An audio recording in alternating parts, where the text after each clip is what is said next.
We got a bidet!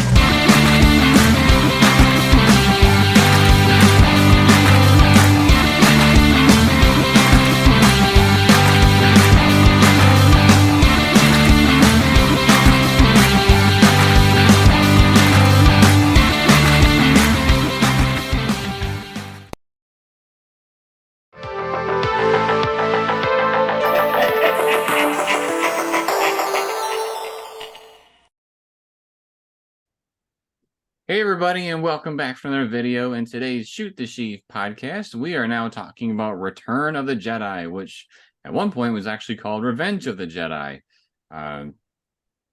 Makes sense why they changed the name. I think the posters for the original are actually way cooler than the ones they have nowadays. But yeah, we're here to talk about Return of the Jedi. We'll talk about the movie in general a little bit here in the beginning, and then we'll talk about some tough love, talk about things that we really liked, and then wrap it up at the end. So one of the things that we like to talk about here in the first segment is like our experiences with the film, whether it's our first that we ever saw it or just different, I would say, unique experiences with the films. I do know recently we had on our channel here, Sarah and I actually saw Return of the Jedi in theaters, was it 2 weeks ago? I think it was last week. Last week? It was yesterday. Because it was for Star Wars week, right? Oh, that's right. Losing track of time. So yeah, we saw that in theaters, and that was honestly probably one of the coolest theater showings I've ever seen in my life. It was super cool to see an original trilogy film in theaters because remember, we weren't really old enough, or we weren't alive, I should say, back then to be able to see it. We were, negative numbers. And also, I wasn't old enough to see the special editions. I think Jeff made the cut, though. I made the cut. I was not alive. I was negative years old for the originals, but for the prequels, I was there. I was alive. Next, I think the special editions came out in '97. I think is when we looked it up last. So yeah, I think I would have been like 3 or 4 when those came out. Probably 3 because they came out in the beginning of the year. So in the theater, did they show the newer, the special edition Return of the Jedi? The most recent, so like special edition, Blu-ray edits, and probably whatever they did when they released it to Disney Plus, like the 4K upgrade.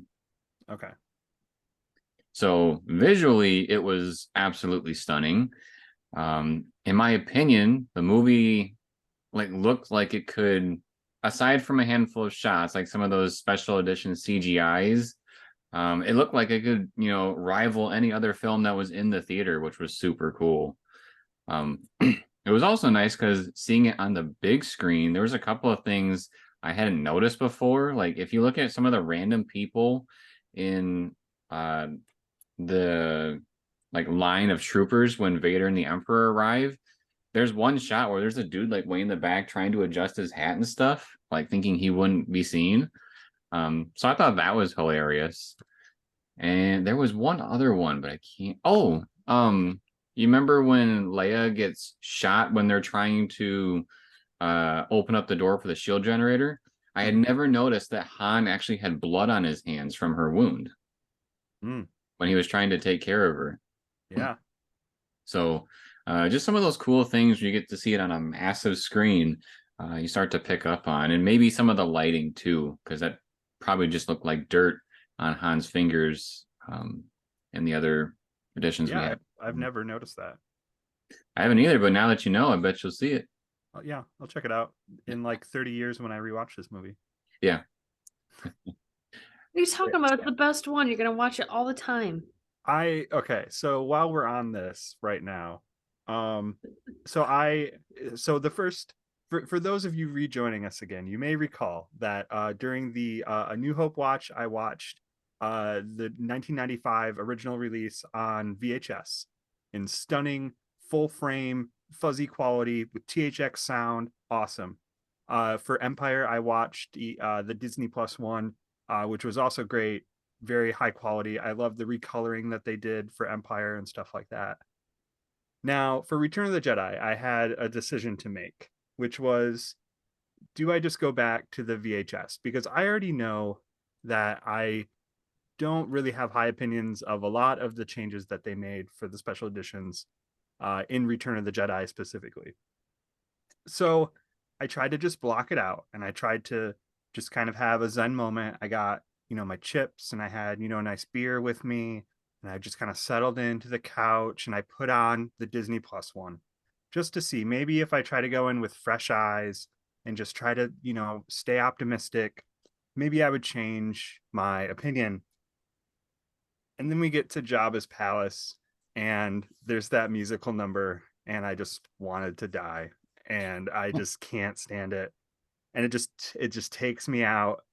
But I kept going. It does look very nice. I hadn't really rewatched Return of the Jedi in a long time, so to speak to what you were saying about seeing in the theater, I think those practical effects really hold up, and I imagine like having them fully restored on screen would have just been amazing.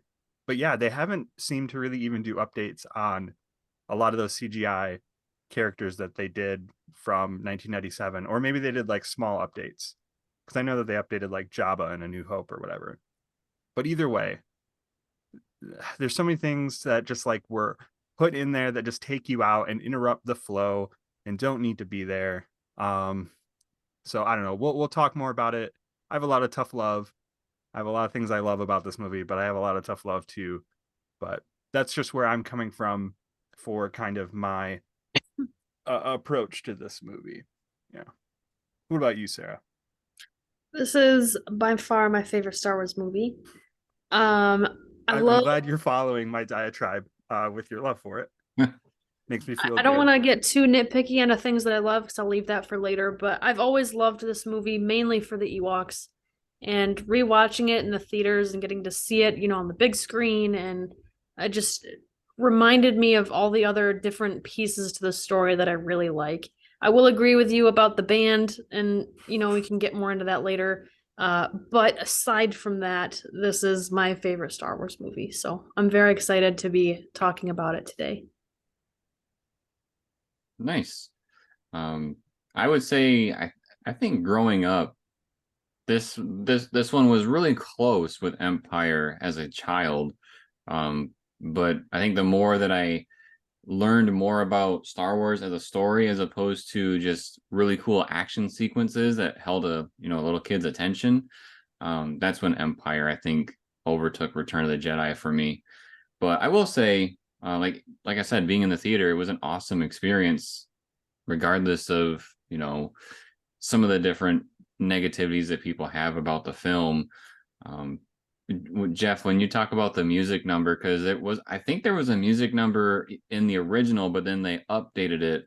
Yeah. You just not like a musical number in there in general, or just because you got that dude's throat in your face? Well, I think the song is really not that great. I think it takes so rewatching this, I was actually I was, I guess, not really reminded, but it occurred to me just how dark some of the things are that happen in Jabba's palace, Um basically people being thrown into a pit and murdered for fun. Um, I think about like the one pig guard guy gets his head fully bit off, like it doesn't really even cut away, like you literally see him being eaten by a rancor. There's slave girls. There are, very anthropomorphic robots being torn into pieces and tortured and screaming. I mean, I know they're robots or whatever, but it's like it's still kind of disturbing if you're like a little kid. And then to kind of just throw in this like kind of joyous musical number, and there is in the original one, there is like that same kind of puppet lady and stuff, and it looks pretty bad. So I think either way, it's not good, but I think they made it worse by just doing the full music in there. And it just, it just takes you out of it. I think one of the things I'm going to be talking about in my tough love is the tonal problems that this movie has. In other words, there's a lot of really good things. There's a lot of dark things in this movie that are really emotionally good. But then you're countering those things with very kiddie moments like the song, the Ewoks, sorry, Sarah, And then one thing that jumps out to me always is Boba Fett's death is like kind of comedic. I don't know. It feels, oh yeah, well, he didn't actually die. Whatever. In my mind, he's dead, right?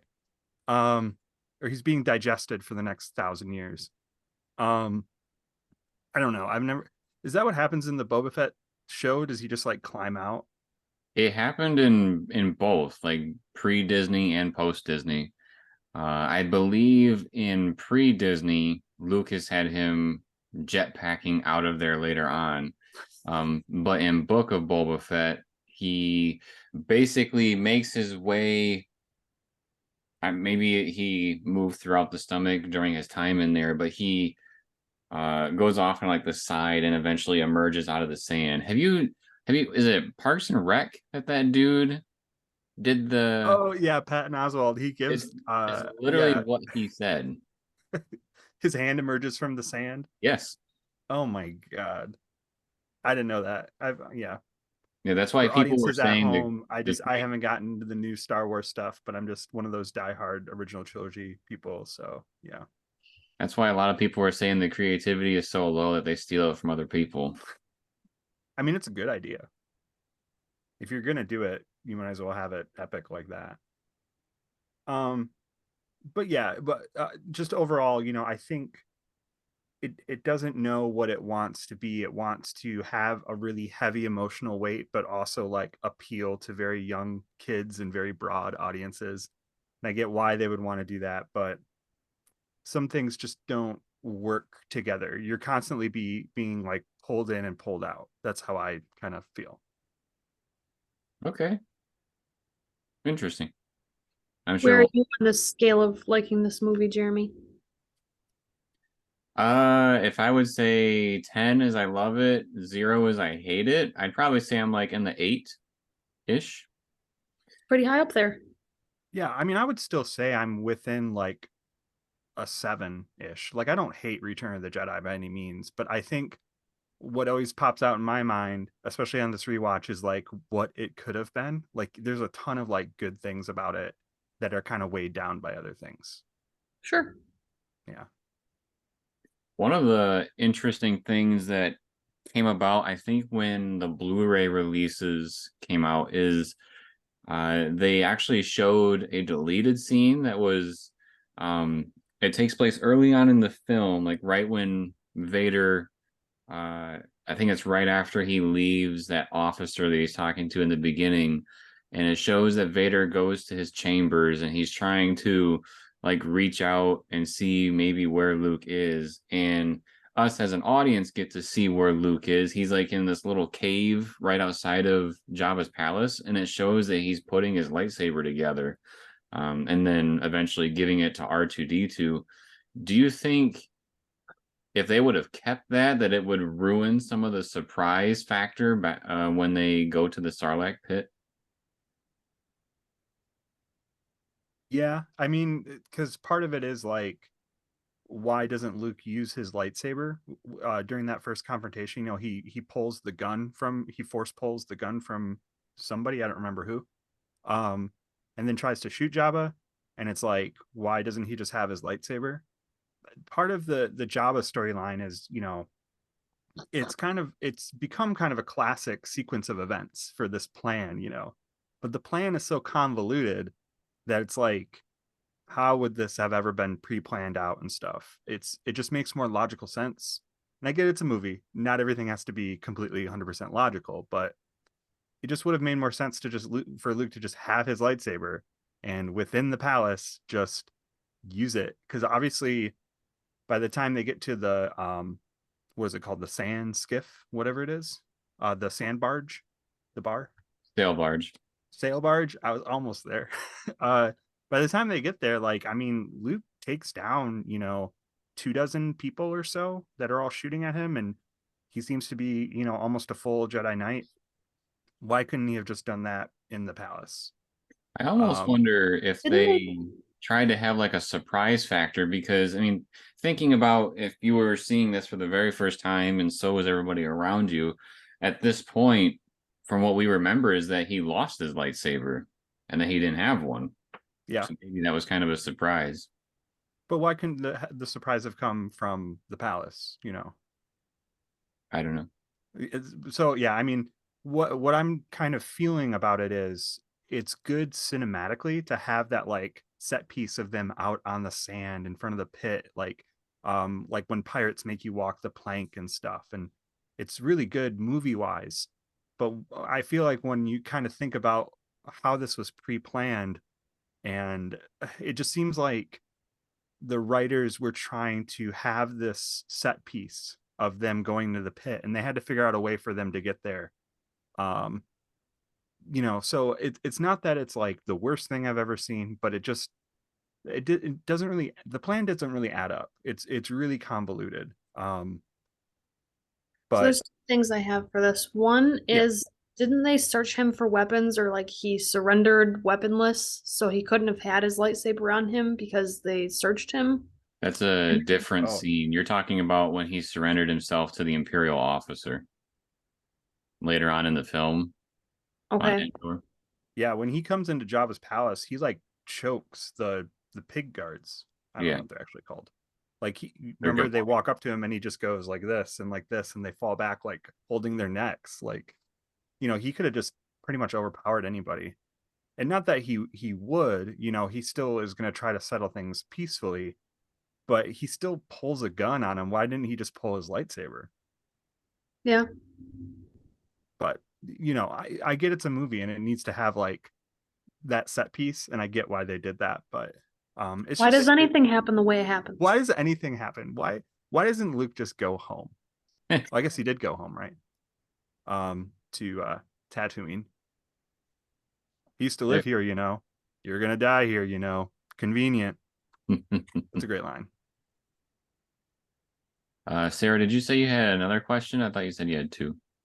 Well, the other thing I was gonna comment on was just that he, as a Jedi, is not supposed to be violent and is supposed to, you know, uh, get what he wants not by threatening to kill you, but because he's persuasive enough, or, like, let's try to handle this peacefully. And you just flail your lightsaber around. That's not very Jedi-like.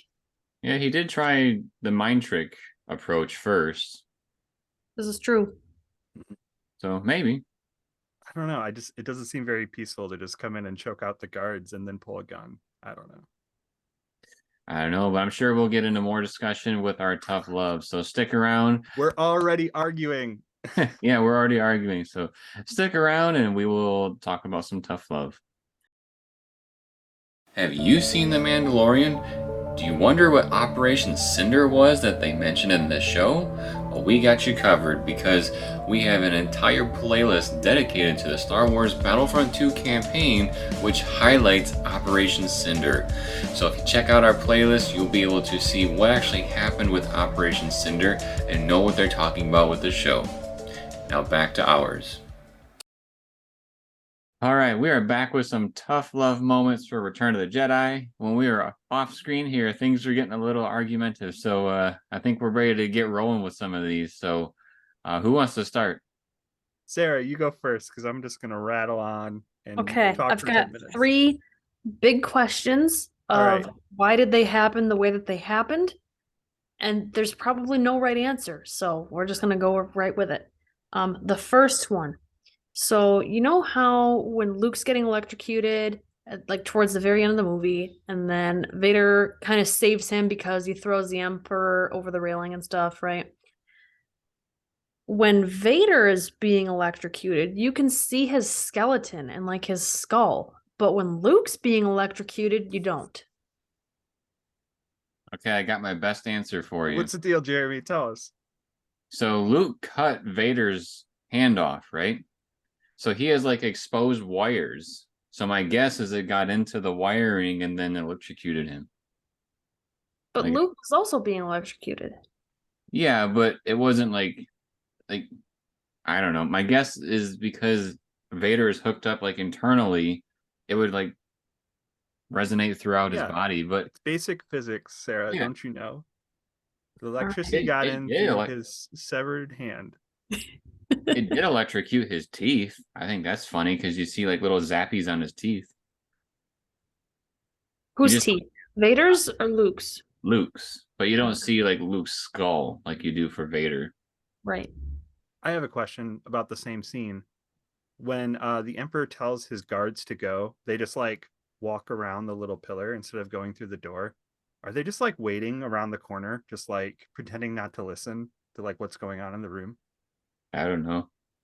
I guess I assumed that door was like an elevator, and around the pillar was like a door to somewhere on the same floor.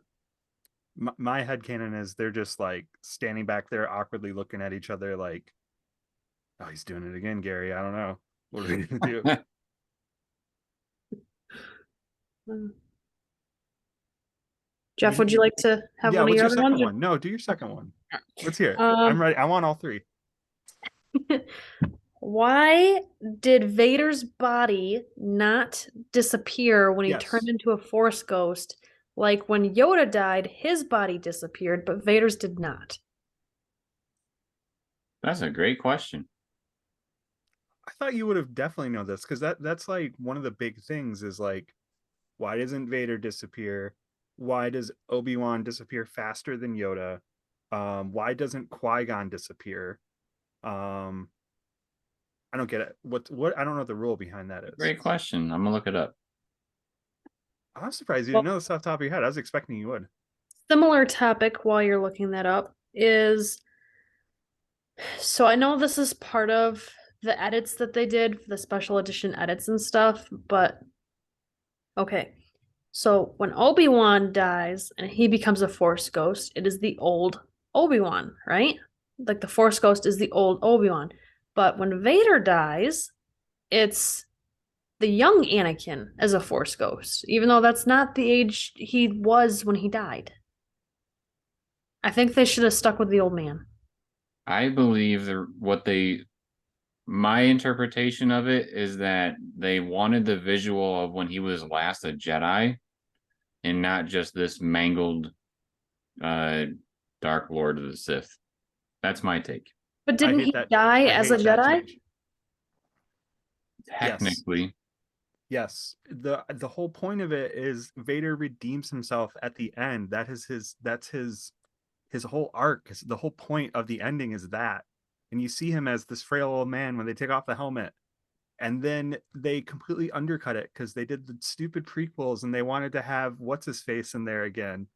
And first of all, Luke's not going to recognize him. That's what everybody complains about. But it's true. Like Luke's not going to know who this is. Like maybe he can maybe recognize it a little bit or something, or like kind of figure it out. But the whole idea is like it's not like the balding ghostly form of Vader that was under the mask. It was, just him older but human looking. Um and then they change it and they just it's like they don't understand what the point of it was at first. It's like they don't actually understand what the point of things were, and they're changing things just to change things. And One this of is those why things. Star Wars fans lose their minds because like it was fine and it was better the way it was. You don't need to change it. It's just one of those things that like I used to think it was a nice change just because he's visually more appealing than somebody who's like half robotic and on the verge of their death. Just because, he's a young adult and he's happy and he doesn't look like he's been through some stuff because when he as the younger self, he hadn't been through all that stuff yet. But now that I'm going through and watching all these and really paying more attention, because we watch these movies all the time. So I'm not always paying 100% attention to them because I know what happens. I don't need to see it to know, based on what I'm hearing and stuff. But now that I'm really paying attention to these things and I'm picking up on these things and it's like, wait a minute, that doesn't make sense anymore.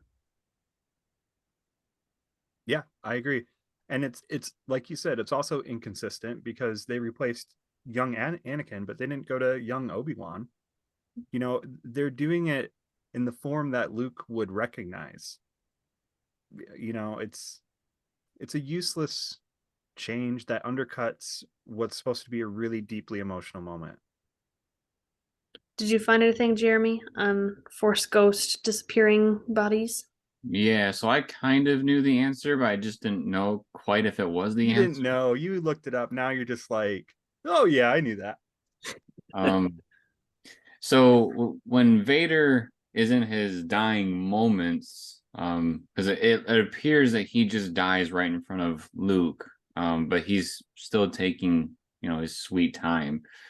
Um, Basically, in his final moments, Obi-Wan wants to be able to, help his old apprentice, and there's a force connection between the two of them where Obi-Wan is trying to basically hurry up and tell him how to connect with the Force in this way so that he can live on with some of the other Jedi. And supposedly he's able to learn it very, very quickly before he dies.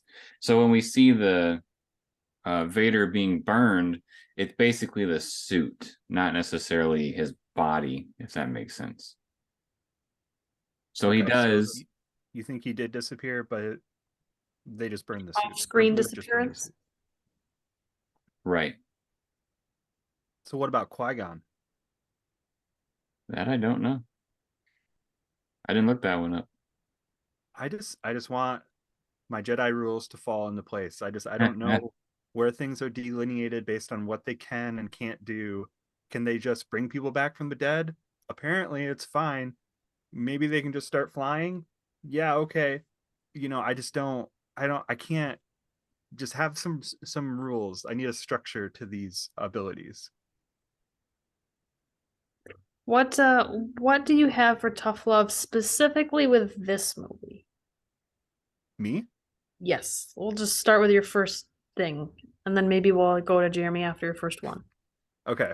Um so I talked a little bit already about kind of the tonal problems. But I think more than anything, this movie really starts to drag on after a while.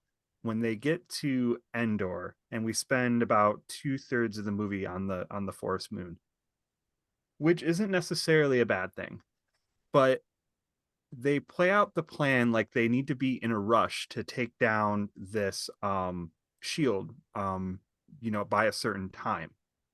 And it's like they just like dink around for a while in the Ewok village, and they're telling stories, and that's fine, but there's no sense of like urgency on from their perspective. And it's like Lando and all these other ships are waiting for you to take this thing down, and like maybe you need a second for a breather, but like you're spending the night and having a party, and like go, what are you doing? So and to me, I was already kind of talking about this off camera, but I don't think inherently the Ewoks are a bad thing. I actually on the rewatch was like, yeah, they're all right. They're fine. Like little creatures living in the woods that they encounter, and there's like a language barrier and a different culture. Okay. I just don't understand how the Ewoks were able to fend off the stormtroopers. Now, what Jeremy just told me off camera was apparently there was some cost cutting within the Empire because apparently they couldn't afford things or something, which whatever, I guess that's an explanation of they couldn't afford training for these people. But the Emperor talks about the fighters in the fleet being like the top pilots of the fleet or whatever.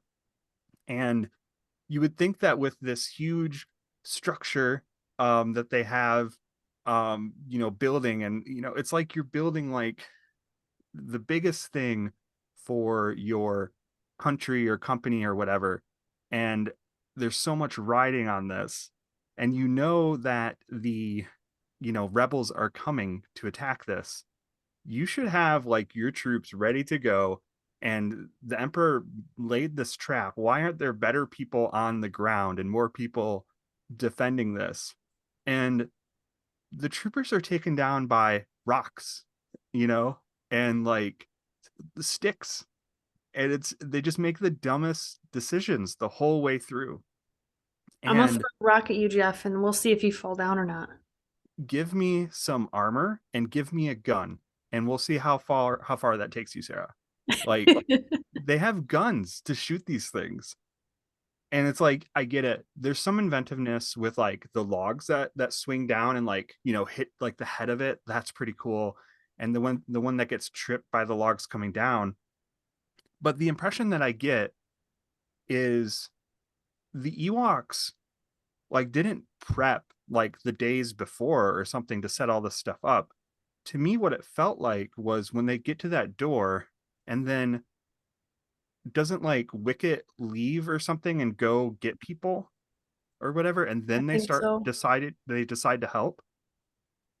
So how did they set all this up? How did they have all that ready to go? They're just little Ewoks. They got to move these giant logs. That, It my friend, just, is called plot armor.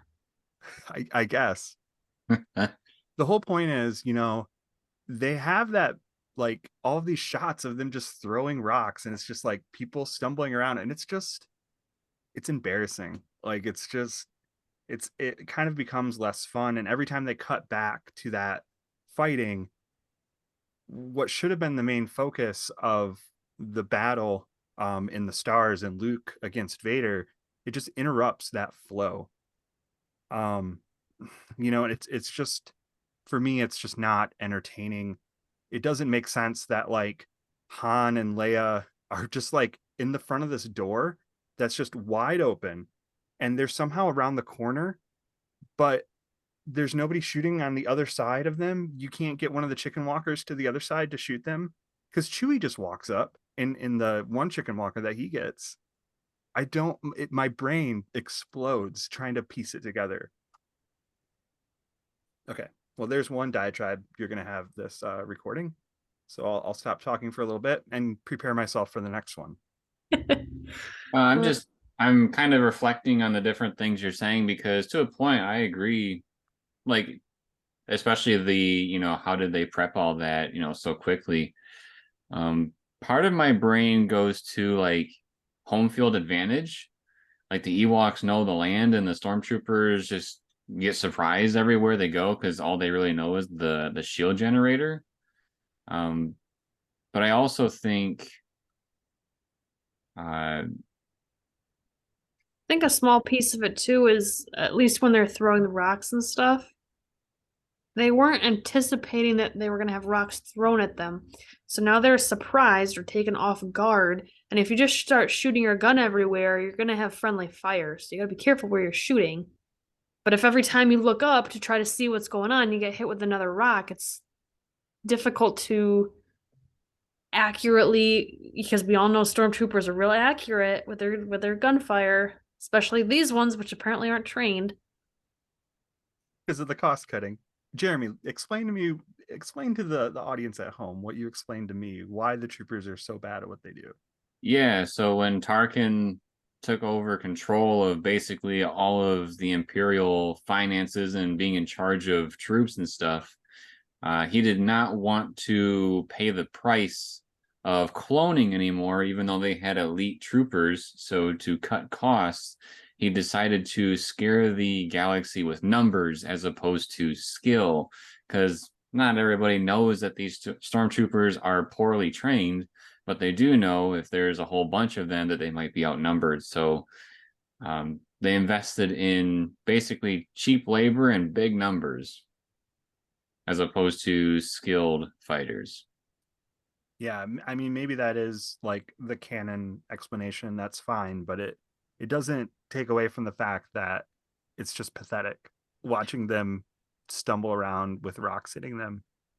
Or like, remember when the one Ewok goes and gets on the speeder and goes away, and they're like, "Hey, look, go get him!" And then like 5 of them take off after him, leaving the one in front of the door, protecting like the shield that is protecting the entire structure. And the one guy's just standing there, and all Han has to do is like, fake him out on the one shoulder like you do to your friend in high school, and then he looks the other way, and then they're just waiting around the corner. Like, I don't know. It's just the feeling I get from it is that they had ideas, like the writers had ideas. I think it was Lawrence Kasdan and George Lucas. I think Lucas did the story. Like they had ideas for these set pieces and scenes they wanted, but they just didn't logically connect these things together. It just, there's a lot of these little things that just don't fit when you really kind of think about, well, how did this lead to this and this lead to that? And it's just not as strong as something like Empire. You know, Return of the Jedi, you have to like be sympathetic to because it is following two amazing, phenomenal all-time movies. So it's going to be held to a higher standard than any average movie. Um, but I think they could have done better um, filling in those pieces of one thing leading to another. Yeah. I think in terms of the 5 troopers going after the Ewok, my guess or how I'm going to justify it is that these troopers don't know what they're guarding, that they don't know the Could be. importance Yeah. level of this shield shielding the new Death Star, and that they're just, hey, go protect this little base. And if you see an Ewok hop on a speeder bike, which is hilarious to me, I thought that was very funny. But I love when his feet aren't even on the speeder bike because he's like flying in the wind. good stuff. But maybe I could see like 2 or 3 going after it, even though they really only need one. More like a I'm gonna get it. No, I'm gonna get it. No, I'm gonna get it.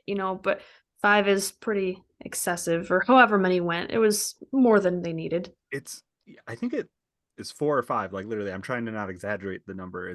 It's 2 max go after that Ewok.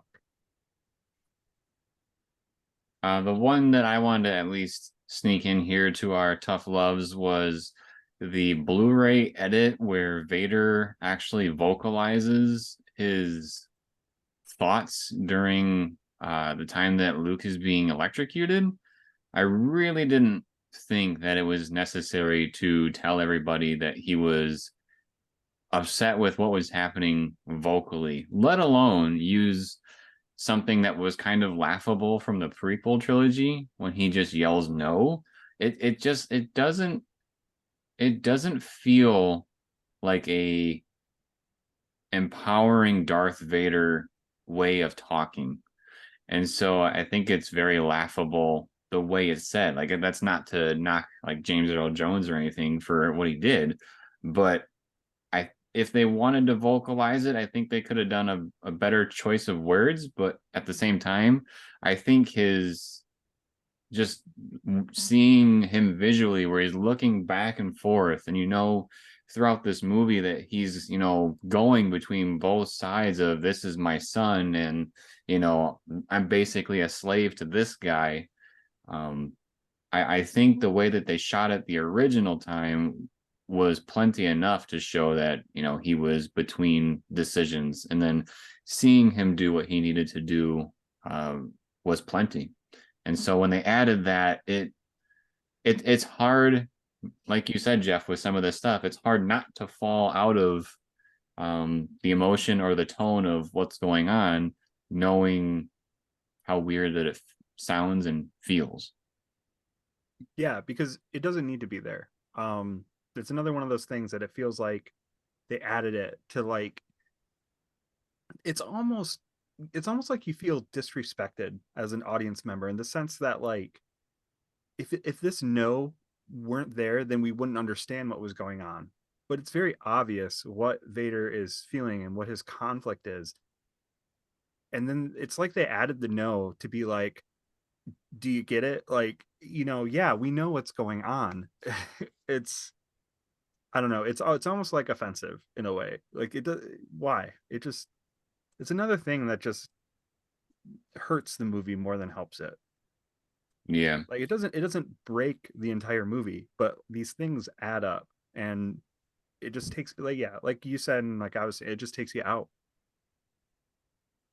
The one thing that kind of jumps out to me is one time in one of the behind the scenes films, I don't know which one it was, George Lucas said that Star Wars is very poetic and things tend to repeat just like history does. And I feel like this is one of them where it did not need to be repeated. I think Luke did a better no in episode 5, just like uh, when we had Jeff's impression at the very end of the last video. Showing you. Yeah, it's good. All that good stuff. Well, this segment has gone pretty long, so when we come back, we're going to talk about some of the things we liked about this movie, so stick around. Have you ever wondered what it's like to grow up during the prequel era? Do you wonder what type of merchandise was around then? How different was it than it is now? Check out our videos on this channel where we talk about the merchandise of the Phantom Menace and the merchandise of Attack of the Clones. They are here on this channel. The Phantom Menace is my first video ever on YouTube, so there's a special place in my heart for that one, so please, if any, check that out. Now back to our show. Welcome back. We are here with our things that we really liked about the film, and we'll probably start off here with the person that likes the film the most. So, Sarah, what's some of the good things you got about this film? All right, I'm gonna start off with the most obvious one, which is the Ewoks, because they're my favorite Star Wars character, Star Wars species, all of that good stuff of all time. I don't think there's any that have come out in recent films or shows that have been any cuter. However, I will say the Babu Freaks are a nice runner-up, and the Kowakian Monkey Lizard is also a fun little character too. I think that's one of Jeff's favorites. Am I right? I love the little monkey lizards. They're great. Just they're just cute furry little teddy bears, and they make fun noises like Jeremy, you did an impression earlier. Would you like to do another one? Yeah, I do. Yeah. I love it. It was good. They're just cute little creatures that make fun noises. They got their big horn. I actually just ordered one of those off the Disney website. So I'm very excited to try that out. Maybe we can try it out on the channel at some point here, and see just how realistic that sounds, if it sounds anything like the movie or not. I'm Maybe so excited. I don't know. I'm so excited to see how well it does. Like, if it does not come out as movie quality, I'm gonna be very upset. It's just gonna sound airy, like. We'll see, but they got the skull hats with all the feathers and like the headdresses and stuff. They all got different patterns to their fur, and it's not like they're all just like the same color bear. They're all very different, and their interactions with the people, like when they were trying when the one first met Leia, and just they're up to shenanigans. I know we talked in our tough love about how maybe some of their stuff that they did to kind of take out like the chicken walkers and stuff seems a little oddly Convenient. perhaps, yes, convenient. But if you take that element away, I still like their fighting style. I think it's more realistic, at least, than if there were a bunch of Ewoks with like laser pistols and stuff. That would be a little weird. I think the only other weapon that I could see maybe being acceptable for them, like that would match their personalities, would be some sort of crossbow, like a much more lesser version than Chewie's crossbow, just because they're very primitive creatures. But just overall, I love them. Those are the Ewoks, my best friends. I've got many, many Ewok stuffed animals, and I'm not afraid to tell everybody because they're so awesome. How embarrassing. No, I don't really actually have that much of a problem with Ewoks. I just have a problem with like how dumb the troopers are in response to them. As like like little critters that they stumble upon, I'm okay with it. I think it's good. I like Wicket. I like that little interaction. One thing I was like kind of thinking about was, what if the Ewoks had just been like a jumping off point to like other creatures that were in the woods? Like maybe instead of Endor, they were on somewhere like Kashyyyk, and they ended up going to like a Wookiee community to really help them. Like Wookiees coming through to help take them down. I think that's. Did they go to Kashyyyk in one of the other prequels for their help? I don't remember. They went to assist the Wookiees because the Wookiees are being targeted by the Separatists. Is that episode 3? Yep. Okay. I don't actually know anything about Star Wars. I'm just here for the laughs and stuff.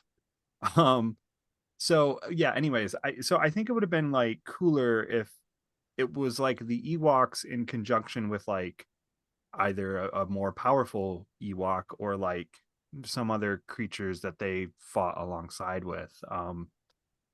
Because you could have a plot where it was like, you had to convince the Wookiees to help you or something. Like maybe they didn't want to take sides at all, and they thought everybody was against them. Like um like in Lord of the Rings with the Ents in Two Towers, they're kind of separate from this intergalactic conflict, but it's their home that's being destroyed and stuff, so they have to basically get involved and pick a side. So I don't know, I'm rambling on. This is supposed to be happy time, but that's just a thought I had in conjunction with Ewoks. I'm imagining you said like some sort of like big bruteful version, like when you talk about the Wookiees, I was thinking of like, can you imagine like a big bruteful Ewok that must just showed up like a Hulk Ewok? That would have been insane. Yeah, I mean, or just like Wicket could have just been like a young Ewok and they grow up to be like more bear like or something like that. I don't know, something Wampa like or something. It just, in my mind, it doesn't fit to have all the Ewoks taking down. But I get it's like a David versus Goliath thing. It's like a guerrilla warfare thing. I understand thematically why it's there, um, but it just logically doesn't sit well in my mind. I think that's probably why the Empire base is there, because they thought that they weren't a threat. Yeah, that could be. Yeah. Until they are. Until you give them water after midnight like gremlins. Or food after Yeah. midnight. Yeah, it could have been like that. Like there's like evil Ewoks and good ones. And they band together to take out the Empire. See, I'd watch that. I think probably my favorite thing of this film was the wrapping up Luke and Vader's story from Empire. I think just the emotional back and forth between the two was my favorite thing. Like, we can tell that Luke really, really wants to push for, Vader coming away from the Emperor, and he's willing to be brave enough to like basically spit in the face of the Emperor, telling him that his overconfidence is his weakness, which I think is hilarious. How fast Vader like snaps his head towards Luke, of like, "How dare you badmouth my boss?" kind of a thing. But yeah, I really liked their part of the story, and I do like how they wrapped it up. Minus, like I said, I didn't like Vader's edit later on, but I would say it's probably my favorite part of the film is that father-son issue that we had, the soap opera part of it. That is a pretty good scene. There's a lot of back and forth, and I kind of wish we got to see some action with the red guards there. I think you said they're Praetorian guards. Those are considered royal guards. Oh, those are royal guards. Excuse me. Sorry. See, I knew I was asking the right person. They basically evolve into Praetorian guards, quote unquote. Yeah. Now that you said that, I'm remembering their robes are different and their helmets and stuff. It makes sense. But anyway, I think it would have been neat to see something with them. It's almost kind of pointless to see them at all, just because immediately right after you see them, they just go hide behind the wall or wherever they're going. But the kind of mind games between Luke and Vader and the Emperor, it's a fun moment to watch. Almost, because obviously there's much more literature and whatnot now that we have that wasn't back then, that explains more about the relationship between Vader and the Emperor. I feel like it would have been interesting to see some of that stuff here, because Vader and the Emperor's relationship isn't perfect. It is very much slave-like. Basically, Vader was given on purpose a suit that would make him inferior to the Emperor. He didn't go and get like the best top of the line parts for him, so to speak. So More he cost saving measures? Is that what you're trying to tell me? no, I'm saying that so he made sure that Vader couldn't overpower him. Okay. But it's kind of a funny callback now that you bring it up. Um, I guess I wish what we see here a lot is essentially the Emperor and Vader being on the same page this whole time. Whereas I feel like it would have been kind of cool to see some of the Emperor trying to keep Vader in line, so to speak. Because I feel like he had to have felt something of Vader's imbalance. Like he's not 100% towards um, the dark side throughout this whole time. So I wish they would have elaborated on that a little bit more, if that makes sense. Yeah, I mean, it seems like the Emperor's plan ultimately is there's a younger and better model of Vader out there, and he's going to go after that, and he wants to just replace the older kind of broken down version. So Right. yeah, it's not a healthy relationship. No. One of the things that I really like about this movie, aside from Ewoks, is the whole Jabba's palace vibe. So I'm not saying this is like a super awesome party scene or anything like that, but it's not, nice and light and happy like the Rebels. It's not dark and depressing and abusive slave like the Empire. It's kind of almost like a slimy hybrid in between. Well, okay. It's very slave like, Yes, that's not what I was trying to but say. in a different way. It's a very different way. It's more like a slimy mobster style way Yeah. rather than the Empire, which is just strictly evil. Yeah, The Empire's music, more like chic, and Jabba is more like grimy. yeah. Can Now, you I'm not imagine trying to say slave there's no Vader? slaves. It's different, and I I know like what that you mean. it's different. Yeah. The musical number, I wasn't a super fan of that, but like the lighthearted kind of party music that they play in the background, that makes sense with the scene and the vibe that's going on in Jabba's palace because it is kind of like a party to them for those who are on the right side of the party. The Rancor is cool. Can't forget the Rancor. The poor Rancor keeper. I always get so sad when he goes and cries. It's like he probably raised that from like a young Rancor pup, and they were good friends, and he just liked to eat people. It was just in his nature. That's what he I, was trained to do. I Yeah. thought it was kind of cool. I went down a rabbit hole for Star Wars one day, and it was because Only one day. no, it was the magazine. I think it was Christmas. Sarah bought me a subscription to the Star Wars magazine, which is the first time I've ever had it. And they had a section in there like the 10 things you may not have noticed in Return of the Jedi because it's the 40th anniversary. And one of them that they were talking about was when Luke picks up the skull and throws it at the button.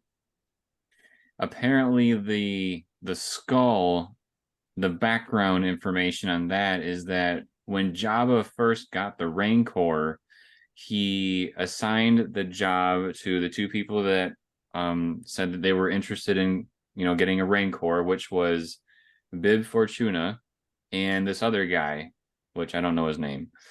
And basically, Bib and this other guy brought the Rancor to Jabba as a team. And Jabba said, okay, I have two different rewards for you. One of them is way more prestigious than the other. And the guy that wasn't Bib basically was like, I want the better one. I want the better one. And so Jabba said, okay, well, then you're going to be the first meal of the Rancor. And that's how Bib actually got to be Jabba's right hand man.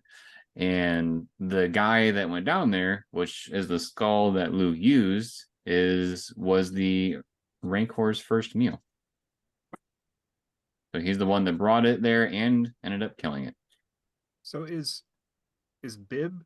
Bib is the guy with like the The like tentacle. tentacle hair. Yeah. Okay, gotcha. Well, one of the things I was going to talk about was things that I like are the character designs, and one of them is Bib himself and how weird he is. There's a Creepy. lot of good creature designs in Jabba's palace for sure. But the Ewoks themselves are cool because it's not like they all look the same. They're all very like individual and everything like that. I love, the Mon Calamari, Admiral Akbar, and I love the little guy that Lando's with in the Millennium Falcon at the end. I don't know Oh, his name. me and Num. Nien Nub. Uh yeah. There's just a lot of, well, I mean, there's a lot of good characters, like designs, and also just the practical effects are amazing. I already said, how good they were based on like being able to see them in the theater like you did. But I think about that end sequence with um the Death Star under construction and how detailed that model was. To do all those ships flying through and stuff. It's just really cool, and it still looks great. There's a lot of also really good matte paintings. Sometimes you can even tell it's a matte painting. They're so good. So a lot of really talented people worked like in the effects on this movie. And I don't know, I know ILM, did probably a lot of it, but I don't know if like, do you know if Jim Henson, like Henson's company worked in like some of those puppets in like for Jabba and stuff? I don't know for I'm sure, sure they did. but it seems like Henson quality stuff. It's really good. Yeah. I do know there is a funny little story.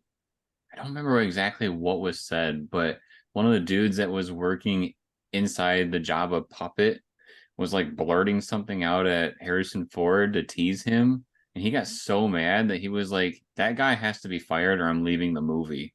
And they never fired him. They just kind of kept him hidden from Harrison Ford. It was kind of funny. Weird. You'd think Harrison Ford would win that battle. Yeah.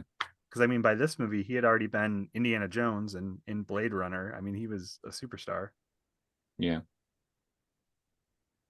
Harrison Ford, like Han, throughout this movie seems like the way that he's played, or I don't know, he just seems like different than he does in Empire. Like he seems like too sarcastic and like kind of checked out.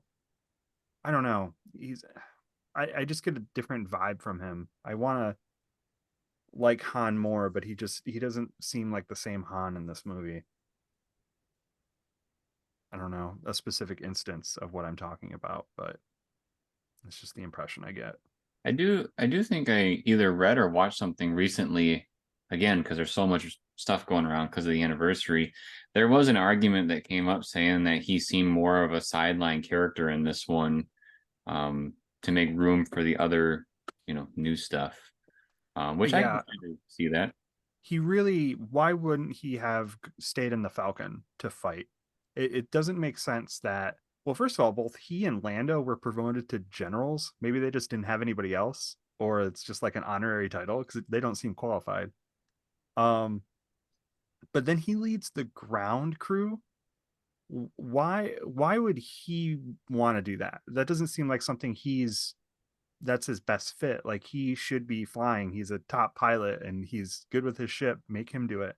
I know that the Millennium Falcon used to be Lando's, whatever, but get Han and Chewie in the Millennium Falcon and add that emotional weight of maybe them being killed in that battle when they, because one of the best, like, most devastating kind of reveals is that the Death Star is operational and you realize for a second, like, this thing's going to keep firing and take out every ship. There's not really a way to dodge. So to have somebody like Han and Chewie out there, I mean, we kind of know Lando, but there's not that same tie to Lando as there would be to Han, potentially being shot up. Yeah, the emotional connection just isn't as strong. Yeah.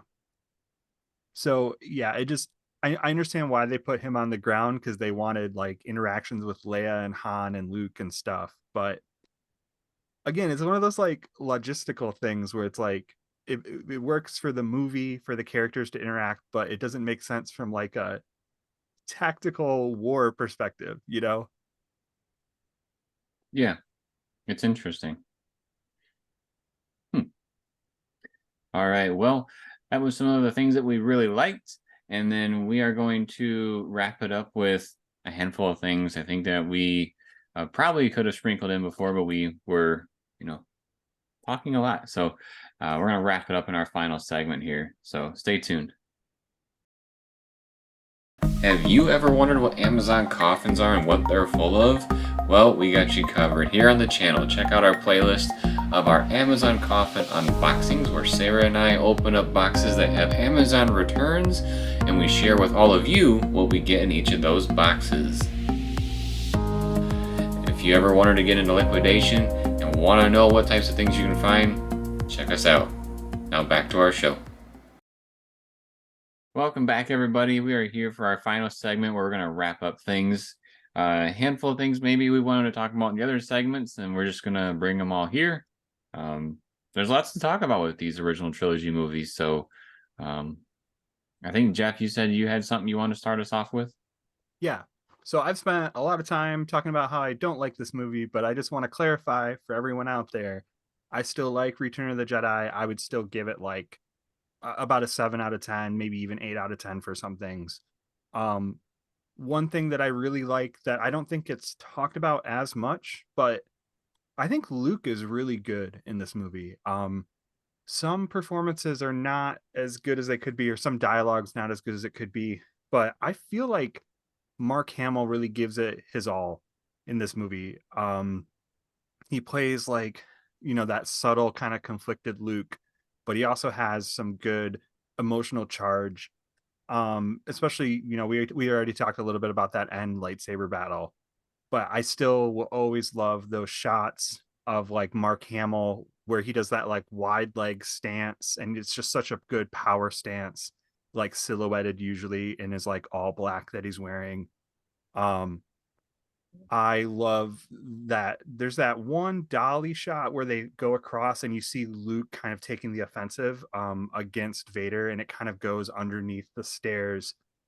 That's one of the best shots in this movie. But no, Mark Hamill, I think, does a really good job in this movie, and I think his performance is usually overlooked for him. He's a very talented voice actor and everything, and he's not as good in the first movie, but he really grows into the character, I think, by Return of the Jedi. Nice. Yeah, I think that shot that you're talking about, I think that's used a lot in the promotion of the film. Yeah. So it's definitely one of the staples of the movie. Yeah, and I love the contrast of like his green lightsaber versus the other colors. I think along with Empire, this is visually a really well done movie. The green looks really cool out in the sand, rather than it being like blue and stuff. The green really stands out. Yeah, it's good stuff. Which is literally the reason why they made it green. Why is that? Because if it was a blue lightsaber, it was hard for the special effects to do the blue lightsaber with the sky, like in the background. It was hard to see. Really? So they changed it to green, so it was a lot easier to work with. Hey, that makes sense. Yeah, I think it's a good choice. I mean, and it also just helps it, stand out as like an individualistic thing. Like we know it's a new lightsaber and stuff. Right. Can we talk about how silly it is that when Luke is swinging on the rope with Leia, and they're both holding on by like one hand and kind of holding on to each other, but you're only holding onto the rope with one hand? It's all right. It's okay. Oh, so the Ewoks you have a problem with, but this you don't, huh? Yeah. How about It's one shot versus like an hour of the movie. how about that cool shot of when the sail barge explodes and nobody looks back? Don't look Can't back. look back. Those are in the rules of movie making. Yeah, you have to look cool when you do it. Haven't you ever walked away from an explosion? I think so. When we did our fireworks video. What? That's my guess. Really? You were there. Was I there? Yeah, when we lit the little Grogu. The kid? Oh, the little baby Yoda? Yeah. Yeah. That's right. I do remember that. Yeah, you're featured in that video. We had your Nice. Yoda impression. It was great. Nice. I'm proud.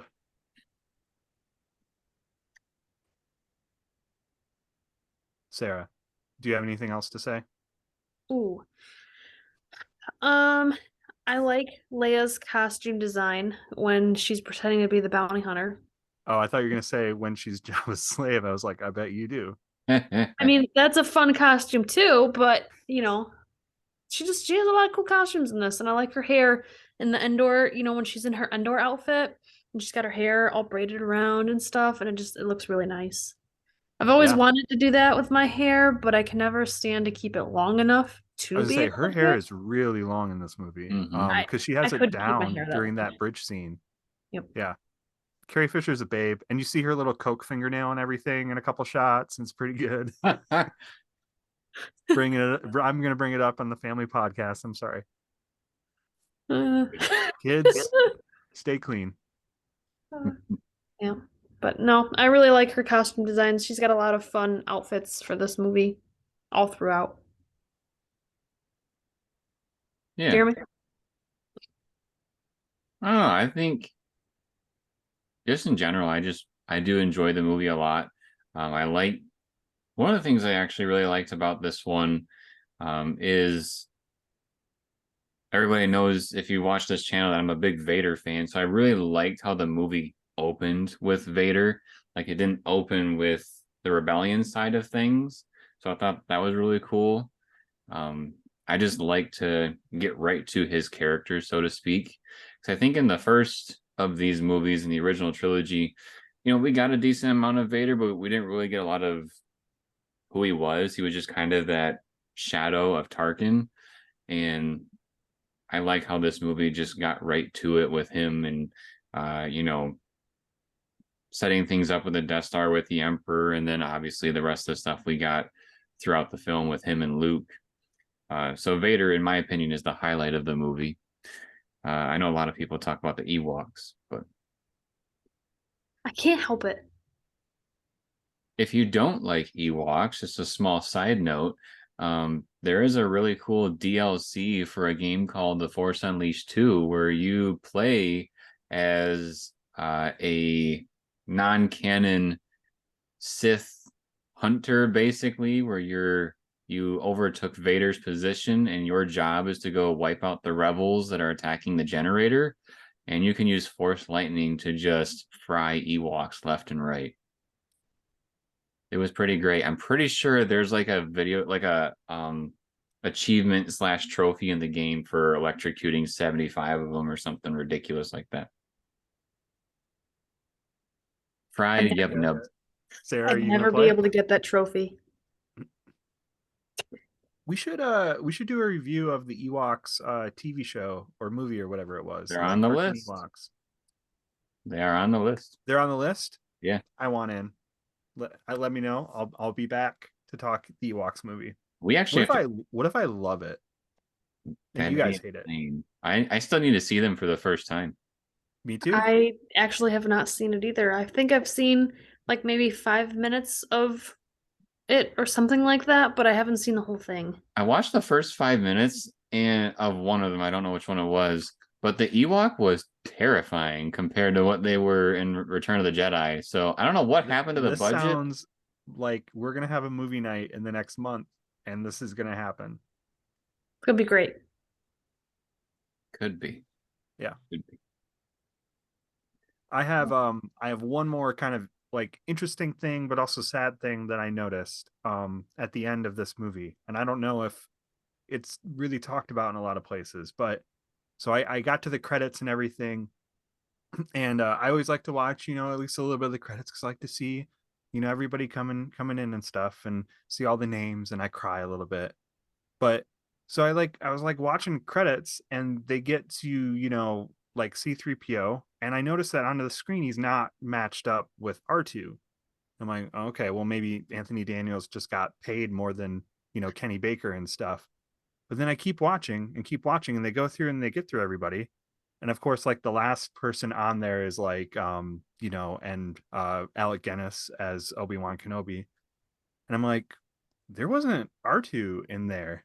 And then they go through like a couple producers and stuff, and finally they start to do the scroll part of it, and they do the cast. And finally R2 comes up.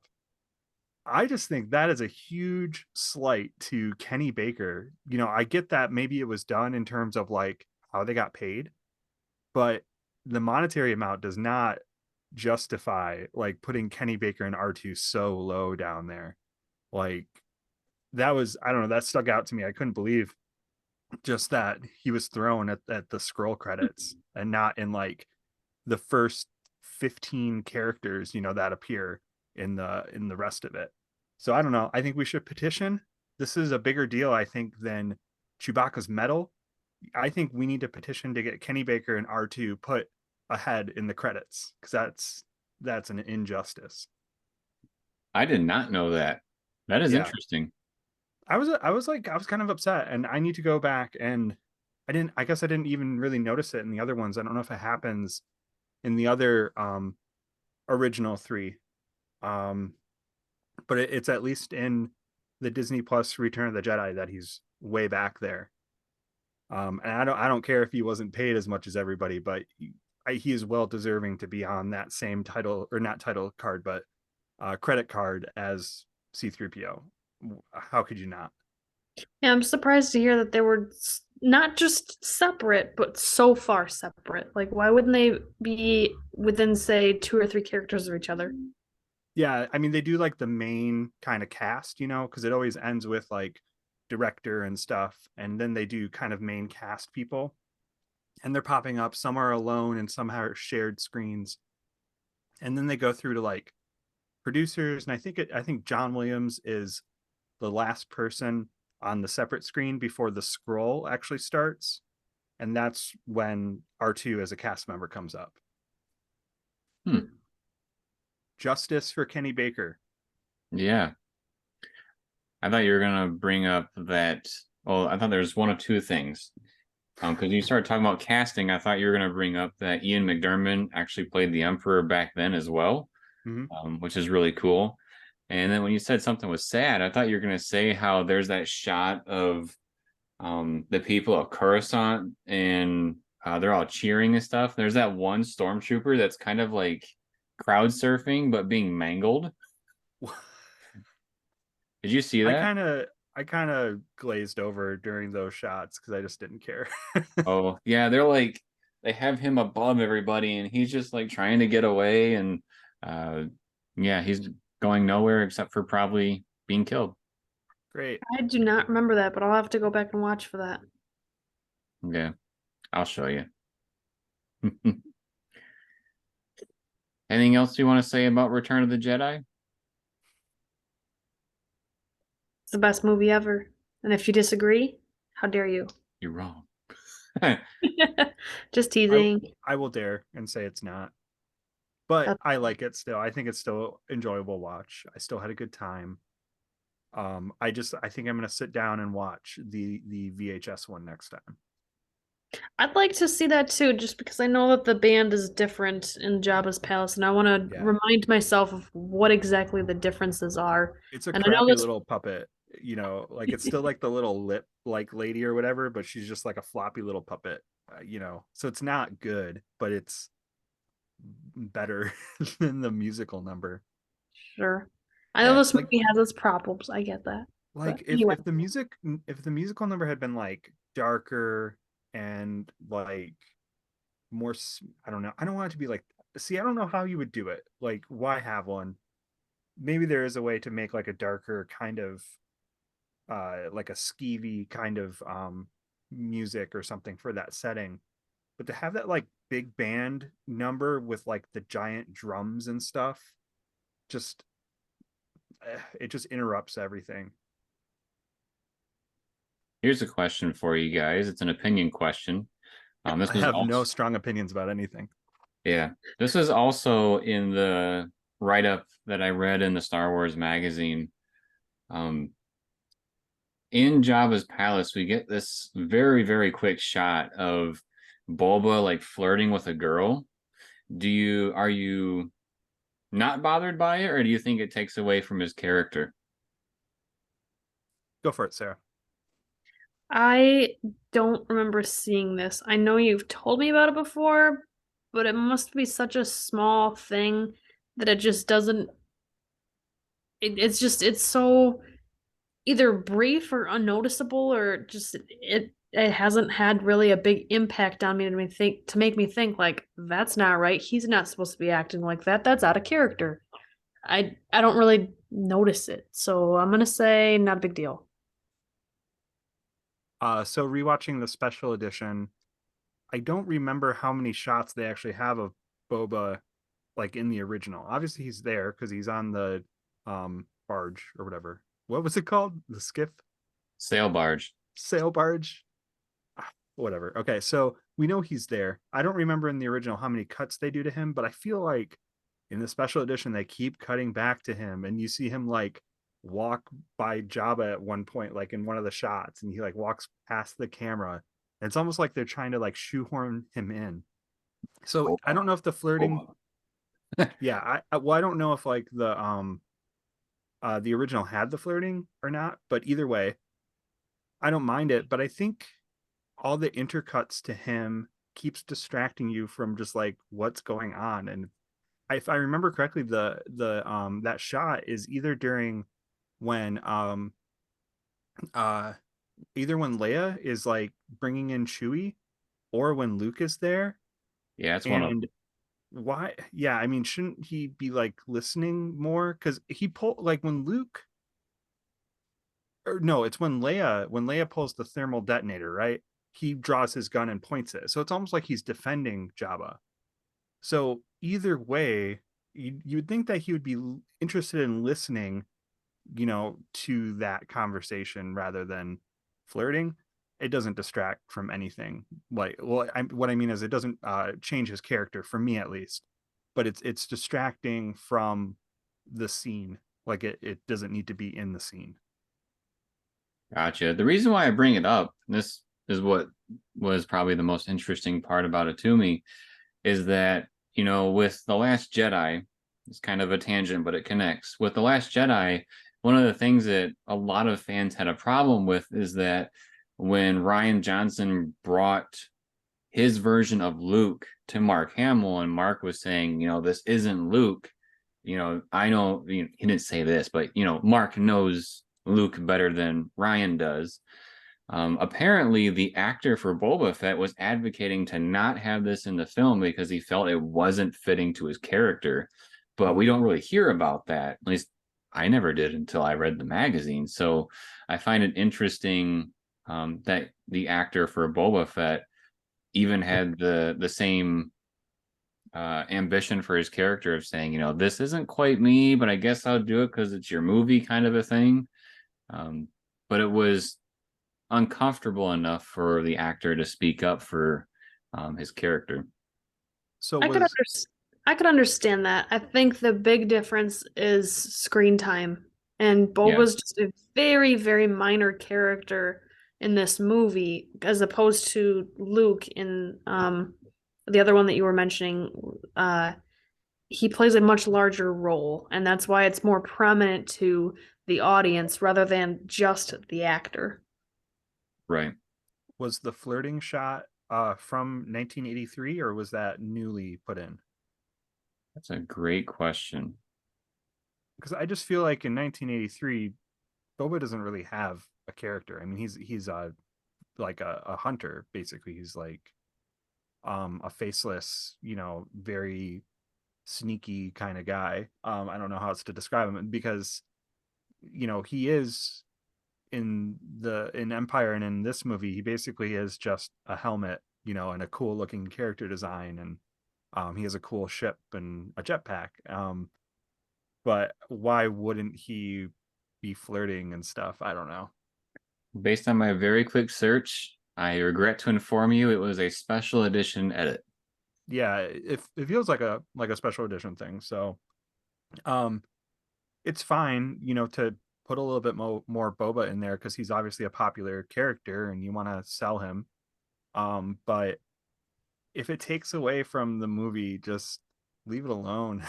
you know, there was just too much of him. Yeah. So yeah, maybe by that time people had a better feel for Boba based on other like extended universe type stuff.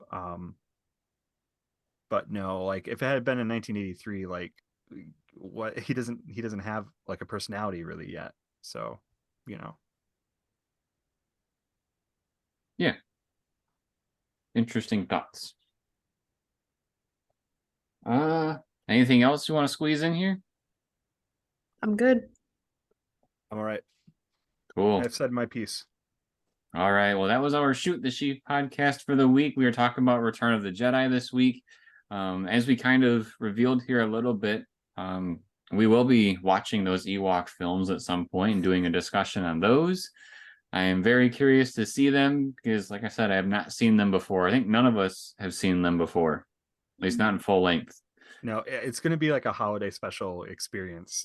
I mean, I'll try to go in with like an open mind, but I think we all know they're going to be pretty rough.